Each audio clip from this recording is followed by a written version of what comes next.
we are going to start today's class, diabetes mellitus. It's a medical disorder characterized by varying or persistent hyperglycemia with the disturbance of carbohydrate, fat, and protein metabolism. There are different types of diabetes mellitus.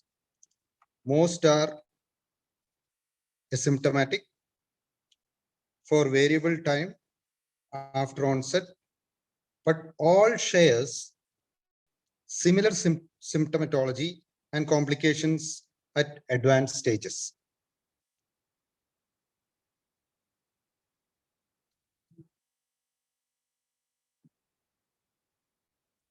In diabetes mellitus, it's been classified into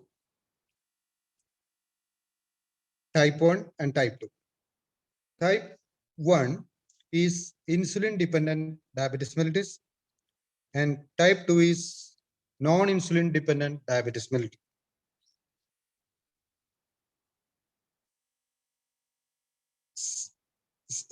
Diabetes mellitus primarily due to cause of insulin lack, and secondary it can be due to any pancreatic diseases, hormonal deformities, drug or chemical induced problems, or insulin receptor abnormalities, genetic syndromes, and many others. American Diabetic Association classified diabetes into type 1 diabetes, which is immune mediated and non-immune mediated, or maybe idiopathic also. Type 2 diabetes, they classified as predominantly insulin resistant, predominantly secretory defects.